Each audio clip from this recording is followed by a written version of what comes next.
The Unrivaled Women's Basketball League seemed like it had a doomed fate from the start, and as predicted, it appears to be crumbling already. Critics had pointed out that the league would struggle without Caitlyn Clark, and the early signs have proven those predictions to be accurate.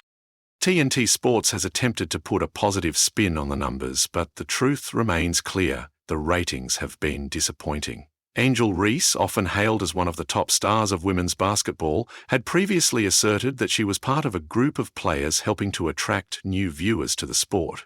However, the debut of Unrivaled seemed to contradict that claim. In fact, the ratings dropped between the first and second games, despite Reese's appearance in the latter. This raises a question about how her participation could be seen as a catalyst for growing the audience when the viewership literally dipped during her game.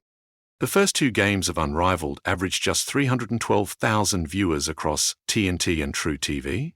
This combined viewership across 2 major networks still failed to meet expectations. TNT tried to present those numbers as a success, but it became clear that they were struggling to put a positive spin on what was a clear underperformance.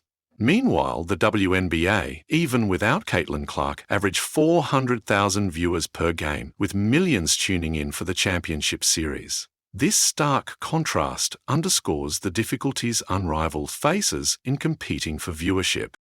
Another point to consider is the social media attention surrounding Angel Reese. Although she garnered significant attention online, especially after what many considered a lackluster debut performance, much of the buzz was rooted in criticism of her missed shots.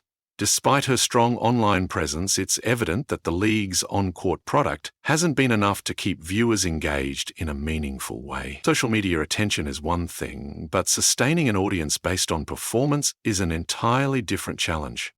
Furthermore, Unrivaled lacks the backing of a larger established league, which makes its long-term prospects even more uncertain. TNT might continue to support the league for another couple of seasons, but it's hard to imagine them maintaining financial backing if the losses continue to mount. The idea that Angel Reese alone could be the face to drive significant viewership has been thoroughly debunked by the lackluster ratings. In hindsight, it's not surprising that Unrivaled has begun to unravel so quickly. One night of games was enough to reveal its fundamental issues. The ratings tell the story, and no amount of spin from the network can alter that reality. While it remains to be seen how the league will fare over the next few months, it's hard to be optimistic about its survival without significant changes. The path forward looks unclear, and a sudden turnaround seems highly unlikely.